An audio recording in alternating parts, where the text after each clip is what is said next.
विद्यार्थी मित्रांनो, आज आपण प्रॅक्टिस सेट 2.5 पाहतोय, क्वाड्रॅटिक इक्वेशन्स या चॅप्टर मधलं. तर बघा, पहिला प्रश्न काय विचारला त्यांनी ऍक्टिव्हिटीचा, fill in the gaps and complete म्हटले.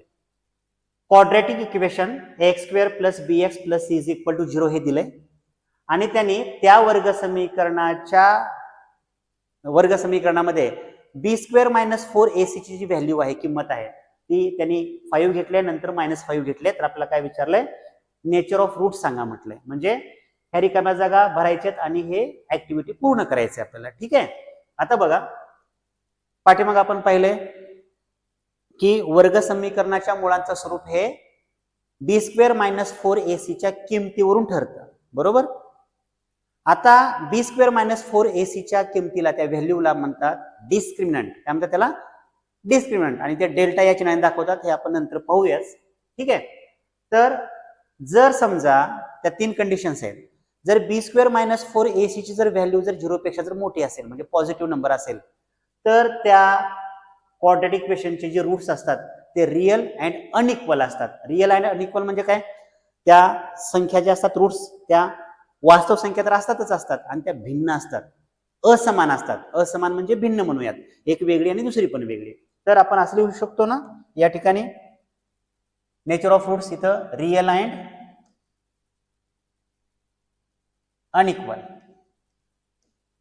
असं आपण या ठिकाणी लिहू शकतो, बरोबर. ठीक आहे. आणि b² - 4ac जर व्हॅल्यू जर -5 असेल, म्हणजे -5 म्हणजे 0 पेक्षा जर लहान असेल, तर त्या रूट्स वर्ग समीकरणाचे जे रूट्स असतात ते कसे असतात? ते कसे असतात? Not real numbers. हे रूट्स कसे असतात? Not real numbers. म्हणजे त्या वर्ग समीकरणाची मुळे आपण शोधू शकत नाही, ते रिअल नंबर्स नसतात. ठीक आहे. म्हणजे त्या वर्ग समीकरणाची मूळ आपण शोधू शकत नाही, काढू शकत नाही. ठीक आहे. आता एक प्रश्न पडला असेल की जर b² - 4ac जर व्हॅल्यू जर 0 दिली असती, तर मात्र त्याचे रूट्स कसे असतात? रिअल अँड इक्वल असतात. ठीक आहे. तर लक्षात ठेवा, 0 पेक्षा जर मोठी असेल संख्या, b² - 4ac ची जर व्हॅल्यू 0 पेक्षा मोठी असेल तर रिअल अँड अनइक्वल, 0 पेक्षा जर लहान असेल तर नॉट रिअल नंबर्स. त्या वर्ग समीकरणाची जी मुळे असतात ते वास्तव संख्या नसतात. कधी नसतात? जर त्या b² - 4ac ची जर व्हॅल्यू जर कशी असेल तर 0 पेक्षा लहान असेल तर. ठीक आहे. ओके. आता बघा, दुसरं उदाहरण कसं आहे. सम ऑफ रूट्स दिले -7, प्रोडक्ट ऑफ रूट्स दिले 5. आपला विचारलंय वर्ग समीकरण कोणतं असेल. तर लक्षात घ्या, सम ऑफ रूट्स, आता बघा, म्हणजे मुळांची बेरीज किती आहे? -7 आहे. मुळांचा गुणाकार किती आहे? 5 आहे, 5 आहे. तर दोन रूट्स आपण कोणते मानतो वर्ग समीकरण काढण्यासाठी? तर एक अल्फा आणि दुसरे बीटा. तर अल्फा आणि बीटाची किंमत दिली आहे त्यांनी, म्हणजे दोघांची बेरीज आहे -7 आणि दोघांचा गुणाकार म्हणजे अल्फा इंटू बीटा आहे 5. तर वर्ग समीकरण तयार करण्यासाठी लक्षात घ्या, जर दोन मुळांची बेरीज, दोन मुळांचा गुणाकार किंवा दोन मुळे दिली असतील आणि वर्ग समीकरण तयार करा म्हटलं असेल, तर आपल्याकडे एक फॉर्मॅट आहे, एक फॉर्म्युला आहे. तो फॉर्म्युला कोणता आहे? बघा, लक्षात घ्या या ठिकाणी कोणता आहे, इथं लिहितोय मी.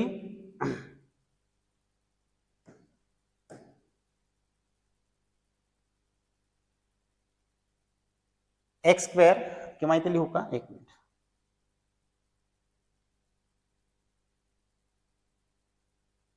x² minus in bracket alpha plus beta x plus alpha into beta is equal to 0. असं आपल्याला थोडं रफ पेज करावं लागेल, रफवर सोडावं लागेल, बरोबर आहे का? तर लक्षात घ्या, x² ला x² minus alpha plus beta into x, म्हणजे दोन मुळांची बेरीज किती आहे? -7 आहे, इन ब्रॅकेट -7, x ला x plus alpha into beta किती आहे? 5 आहे, 5 इज इक्वल टू 0. म्हणजे वर्ग समीकरण काय आलं आपलं? x² minus minus plus 7x plus 5 is equal to 0. आपलं हे वर्ग समीकरण मिळतं. तर कधी मिळतं? लक्षात घ्या, जर दोन रूट्स दिले असतील किंवा त्या दोन रूट्सची बेरीज आणि दोन रूट्सचा गुणाकार दिला असेल, तर आपल्याला वर्ग समीकरण भेटतं. ते वर्ग समीकरण कसं काढलं आपण? या पद्धतीने सोडवलं. फॉर्म्युला पाठ पाहिजे. ठीक आहे. तर x² plus 7x plus 5 is equal to 0 हे आपल्याला काय मिळालं? वर्ग समीकरण मिळालं. ओके. आता पुढे तिसरं जे उदाहरण आहे त्या उदाहरणामध्ये त्यांनी काय सांगितलं आपल्याला, if alpha comma beta are roots of quadratic equation. आता वर्ग समीकरण कोण दिले आपल्याला, 2x² - 4x - 3 = 0. या वर्ग समीकरणाची दोन मुळे कोणती आहेत, अल्फा आणि बीटा आहेत. आलं लक्षात. तर आपल्याला त्या दोन मुळांची बेरीज किती असेल आणि त्या दोन मुळांचा गुणाकार किती असेल असं विचारलंय. आता एक गोष्ट विद्यार्थी मित्रांनो लक्षात ठेवा, कोणती, की जर वर्ग समीकरण दिलं असेल आणि आपल्याला अल्फा प्लस बीटा आणि अल्फा इंटू जर बीटा विचारला असेल तर आपल्याला या वर्ग समीकरणाच्या आधारे ए बी सी च्या किमती माहित असणं आवश्यक आहे. का, कारण आपल्याकडे तो फॉर्म्युला आहे कोणता, वर्ग समीकरण दिला असेल तर अल्फा प्लस बीटा काढण्याचा फॉर्म्युला आहे, -b/a आणि अल्फा इंटू बीटा काढण्याचा फॉर्म्युला आहे c/a. मी ते लिहिणारच आहे, काळजी करू नका. तर लक्षात घ्या, आपल्याला इथं कळालं पाहिजे की ए बरोबर किती, बी बरोबर किती आणि सी बरोबर किती. कंपॅरिझन करा, मला सांगा काय असेल. ए इज इक्वल टू किती असेल, 2 असेल, बी इज इक्वल टू -4 असेल आणि सी इज इक्वल टू किती असेल, -3 असेल. बरोबर. आता अल्फा प्लस बीटा काढायचंय. अल्फा प्लस बीटा काढण्यासाठी काय formula, -b/a. Okay, -b/a. Therefore alpha plus beta is equal to, मायनसला मायनस चिन्ह देऊ, बी ची किंमत काय बघा, -4 आहे, इन ब्रॅकेट -4/a किती आहे तर 2 आहे. या कलर जर ओळखू येत नसेल तर आपण दुसरा कलर वापरू शकतो बरं का. ठीक आहे. तर समजा alpha plus beta is equal to minus into minus काय होतंय, +4/2. 2 1 2, 2 2 4. Therefore alpha plus beta is equal to 2 येतं. हे कसं आलं इथं मी साईडला सांगितलंय. ठीक आहे. तर ए बरोबर 2 आहे, बी बरोबर -4 आहे, सी बरोबर -3 आहे. ह्या किमती मांडल्या आपल्याला हा फॉर्म्युला पाठ असणं आवश्यक आहे. कोणता, alpha plus beta is equal to -b/a. किंमत ठेवायचं, अल्फा प्लस बीटाची किंमत काढायची, ती किती आली, 2 आली. समजा इथे लिहितो मी 2. ओके. आता काय काढायचं आपल्याला, अल्फा इंटू बीटा काढायचंय. तर अल्फा इंटू बीटा काढण्यासाठी काय फॉर्म्युला, c/a आहे. अल्फा डॉट देतोय म्हणजे गुणाकाराचे नाही, into beta is equal to काय फॉर्म्युला, c/a. सी ची किंमत आता आपण लिहिली होती मग -3 आहे. तर alpha into beta is equal to -3/2. पुढे भाग जात नाही याला, तसंच ठेवायचं म्हणजे ते येतं -3/2. ही काय आली, अल्फा इंटू बीटाची किंमत आली. कधी फॉर्म्युले म्हणजे लक्षात म्हणजे फॉर्म्युला कधी वापरायचा, -b/a आणि c/a कधी वापरायचा फॉर्म्युला, तर वर्ग समीकरण दिला असेल तरच. ठीक आहे. ओके, बघा समजलं का. दुसरं उदाहरण घेऊयात आपण, दुसरा प्रश्न. तर दुसरा प्रश्न असा आहे, find the value of discriminant. आत्ताच त्या विषयावर बोललो आपण की डिस्क्रिमिनंट म्हणजे काय, तर कुणाची व्हॅल्यू, त्या वर्ग समीकरणामध्ये असलेल्या b² - 4ac ची व्हॅल्यू. म्हणजे कसं, सुरुवात बघा कशी करायची ती. पहिलं उदाहरण आहे, मी लिहितो इथं कळण्यासाठी सगळ्यांना, x² + 7x - 1 is equal to 0. Okay. आता आपल्याला हे सोडवायचंय. सोडूयात आपण. आता मला सांगा, b² - 4ac ची व्हॅल्यू आपण काढलेली आहे. लक्षात घ्या, डिस्क्रिमिनंट म्हणजे काय लक्षात आलं का, b² - 4ac ची व्हॅल्यू. आताच मग मी तुम्हाला सांगितलंय. तर आपण फॉर्म्युला मेथड वापरत असताना b² - 4ac ची व्हॅल्यू आपण काढलेली आहे. सेम तोच प्रश्न आहे. ठीक आहे. तर कसं, पहिली स्टेप आपण ऍज इट इज लिहूयात, x² + 7x - 1 is equal to 0 लिहिलं. आता कंपॅरिझन करायचंय आपण, मी ते वाक्य लिहितो, बाय कम्पेरिंग गिवन इक्वेशन किंवा इक्वेशन विथ, कुणासोबत तुलना करायची, with general form. General form म्हणजे कोणतं form, ax² + bx + c is equal to 0. या फॉर्म सोबत जर तुलना केली तर आपल्याला a b c च्या किमती मिळतात. a is equal to 1, b is equal to 7, c is equal to -1. आता एक लक्षात घ्या, आपल्याला a b c च्या किमती काबर लिहाव्या लागल्या किंवा काबर शोधाव्या लागल्यात, b² - 4ac मध्ये b आहे, a आहे, c आहे, त्यामुळे आपल्याला ह्या किमती मांडणं गरजेचं आहे. ठीक आहे. नाऊ आता आपण काय करू, बी स्क्वेअर मायनस 4ac ची व्हॅल्यू काढू. बी स्क्वेअर मायनस 4ac, ठीक आहे, is equal to B square म्हणजे कुणाचा स्क्वेअर, 7चा स्क्वेअर, मायनसला मायनस चिन्ह देऊ, 4 ला 4, किमती ठेवतो फक्त, into A means 1, into C म्हणजे किती आहे, -1 आहे, कंसात ठेवलं त्याला, झालं. याला सोडवायचंय. आता बघा, बी स्क्वेअर मायनस 4ac ला बी स्क्वेअर मायनस 4ac असं पण लिहू शकतो, किंवा एक चिन्ह आहे डेल्टाचं चिन्ह, हे चिन्ह ट्रायंगल सारखं चिन्ह आहे, डेल्टा म्हणतात त्याला, ठीक आहे, ते पण लिहू शकतो आपण या ठिकाणी, काही अडचण नाही या ठिकाणी. B square minus 4ac is equal to 7चा स्क्वेअर आहे 49, 49, मायनस इंटू मायनस काय होते, प्लस, 4 इंटू 1 म्हणजे 4च, इंटू 1 म्हणजे परत 4, therefore B square minus 4ac is equal to 53. दोघांची बेरीज केली आपण, 49 आणि 4 53 होतं. तर आता ही किंमत कुणाची आली, बी स्क्वेअर मायनस 4ac ची, म्हणजे डिस्क्रिमिनंटची व्हॅल्यू आली. त्याला आपण असं पण लिहू शकतो, डेल्टा इज इक्वल टू, थोडक्यात तुम्हाला कळण्यासाठी 53 असं पण लिहू शकतो. हे आपलं फायनल उत्तर आलं. तुम्ही वरची स्टेप फायनल करा, ही किंवा ही चालतंय आपल्या मनावर, ठीक आहे. अशा प्रकारे 1 मार्काला परीक्षेला पडू शकतं. खूप झालं, सोपं आहे अगदी, ठीक आहे. दुसरं पण उदाहरण घ्यायचं का, दुसरं पण उदाहरण घेऊ आपण.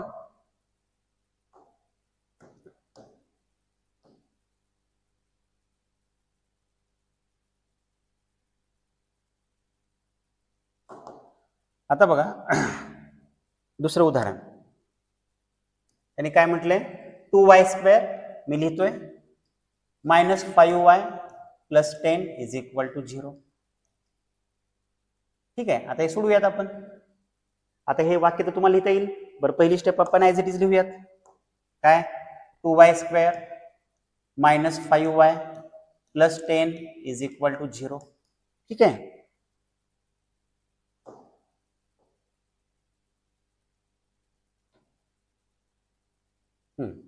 आता काय असेल, आपल्याला कंपॅरिझन करावं लागेल. लिहितो परत मी, कंपेअरिंग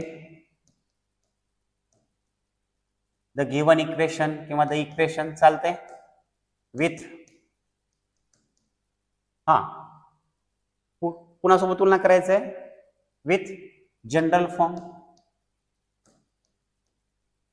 जनरल फॉर्म सोबत तुलना करायचंय, ठीक आहे. आता मला सांगा, जनरल फॉर्म म्हणजे ax² plus bx plus c is equal to 0, पण या ठिकाणी आपला ay² plus by plus c is equal to 0 म्हणावं लागेल, ठीक आहे.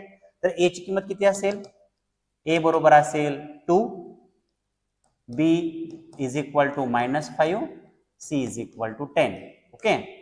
नाऊ झालं, b² मायनस 4ac ची व्हॅल्यू काढायचं आहे. b² minus 4ac is equal to, b² म्हणजे कोणाचा स्क्वेअर आहे, -5चा स्क्वेअर, मायनस 4 ला 4, इंटू a म्हणजे 2 आहे, इंटू c म्हणजे 10 आहे, ओके. झालं, सोडवायचं याला आपल्याला.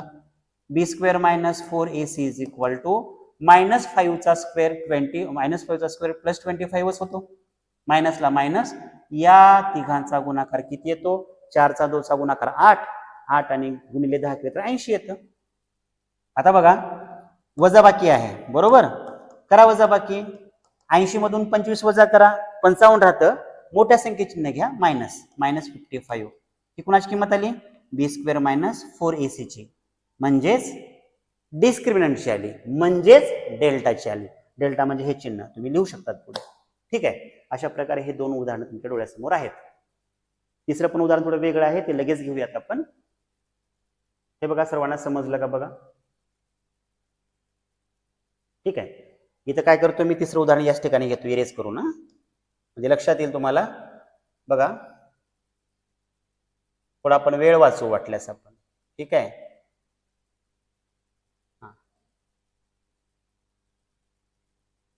बर,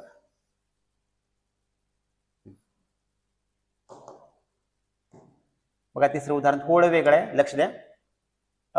√2x² प्लस 4x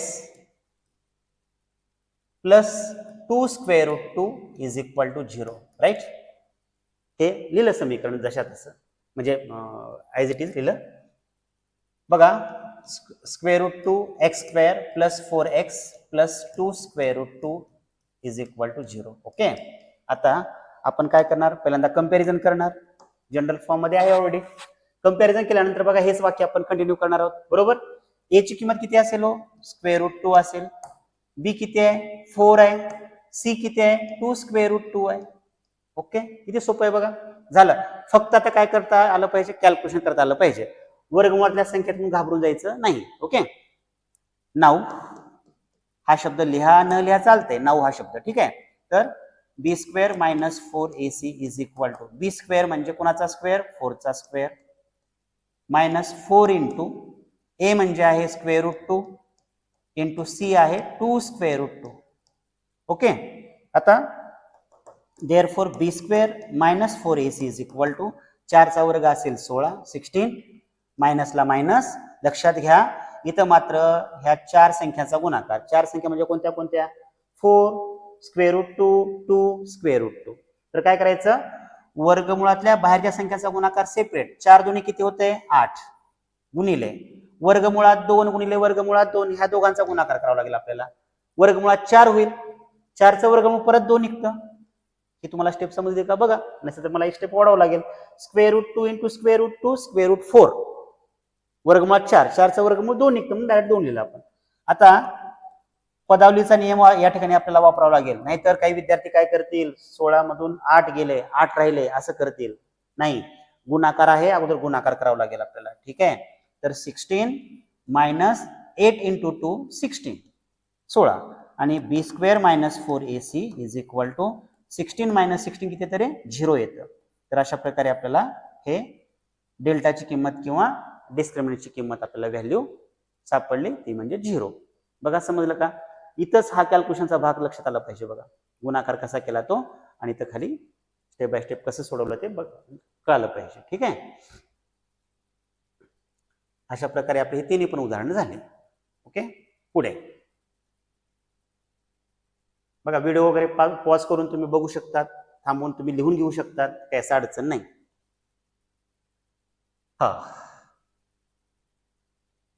हा तिसरा क्वेश्चन आहे. Determine the nature of roots of the following quadratic equations. आता आपण मग पहिल्या प्रश्नामध्ये पाहिलं नेचर ऑफ रूट्स. एखाद्या वर्ग समीकरणाच्या मुळांचं स्वरूप कशावरून ठरतं, बी स्क्वेअर मायनस 4ac व्हॅल्यूवरून, किमतीवरून. बी स्क्वेअर मायनस 4ac ची किंमत म्हणजे कुणाची किंमत, डिस्क्रिमिनंटची किंमत. ओके. हे एकमेकांवर डिपेंड आहेत बघा. डिस्क्रिमिनंट बी स्क्वेअर मायनस 4ac, डेल्टा म्हणजे सगळं एकच. ठीक आहे. तर आता बघा तिसऱ्या प्रश्नातलं पहिलं उदाहरण मी इथे लिहितोय. काय आहे, X square minus 4x plus 4 is equal to 0. ठीक आहे, दिले आपल्याला. तर सुरुवातीला पहिली स्टेप मी ॲज इट इज लिहितोय. X square minus 4x plus 4 is equal to 0. Okay. आपला काय विचारलंय, नेचर विचारलंय. नेचर काढण्यासाठी आपल्याला म्हणजे नेचर कोणता आहे कळण्यासाठी आपल्याला बी स्क्वेअर मायनस 4ac ची व्हॅल्यू काढावं लागणार आहे. बरोबर. आता बी स्क्वेअर मायनस 4ac ची व्हॅल्यू आता मग काढली आपण दुसऱ्या प्रश्नामध्ये. सेम तो टप्पा, जवळपास 95% तोच टप्पा, फक्त शेवटची एक ओळ लिहायची आपल्याला नेचरची. ठीक आहे. ते कसं बघा, सुरुवातीला काय करायचं आपण, कंपॅरिझन करायचं आत्ता केल्यासारखं. कंपेअरिंग द गिव्हन इक्वेशन किंवा द इक्वेशन चालतंय. गिव्हन शब्द वापरा न वापरा काही फरक पडत नाही. गिव्हन इक्वेशन विथ कुणासोबत तुलना करायचंय, with general form. General form सोबत तुलना करूयात आपण. ठीक आहे. तर काय असेल आपल्याला, कोणत्या कोणत्या किमती मिळतील. ए इज इक्वल टू 1 मिळेल, बी इज इक्वल टू -4 असेल, इथं समोर बघा कळेल तुम्हाला. सी इज इक्वल टू 4 असेल. राईट. झालं. पुन्हा काय करतो आपण, नाऊ बी स्क्वेअर मायनस 4ac डिस्क्रिमिनंटची व्हॅल्यू काढतोय आपण. झालं. किंमत काढायची आपल्याला, आत्ताच काढलेत मगाच्या प्रश्नामध्ये, काही अडचण नाही, अतिशय सोपा भाग आहे. -4 चा स्क्वेअर, बी स्क्वेअर म्हणजे पुन्हा मायनसला मायनस, 4 ला 4 इंटू ए म्हणजे किती आहे 1 आहे, इंटू सी म्हणजे किती आहे 4 आहे. Okay. Therefore B square minus 4ac is equal to -4 चा स्क्वेअर 16च प्लस 16 येतो. मायनसचा स्क्वेअर हा नेहमी प्लस असतो. मायनसला मायनस, या तिघांचा गुणाकार सुद्धा 16च, 16.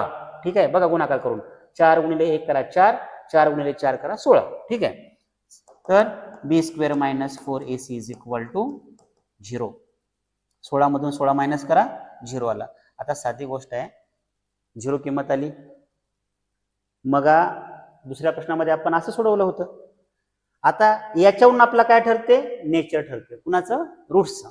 आता बघा, मी आता मग सांगितलं होतं तुम्हाला, जर बी स्क्वेअर मायनस 4ac जर व्हॅल्यू जर 0 आली असेल तर त्या वर्ग समीकरणाचे जे रूट्स असतात ते रियल अँड इक्वल असतात.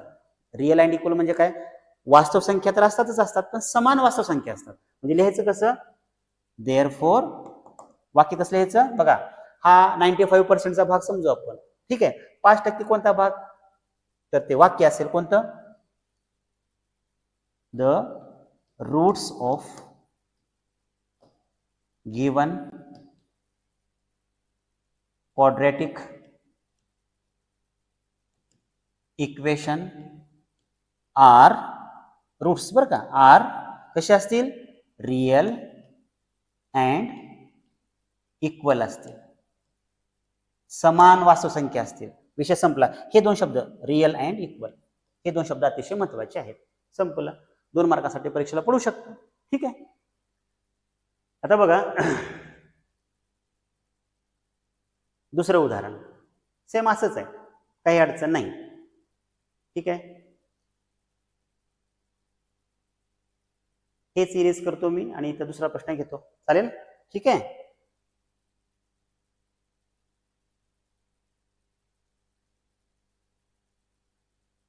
बघा, समजले का तुम्ही, व्हिडिओ पॉज करून हे लिहून घेऊ शकतात बरं का. किंवा एक काम करूया, तिकडे सोडवतो वाटल्यास मी दुसरा प्रश्न. ठीक आहे. हे दुसरं उदाहरण आहे, ते काय आहे, 2y² - 7y + 2 = 0. तर हे ॲज इट इज लिहूयात सुरुवातीला, 2y² - 7y + 2 = 0. ओके.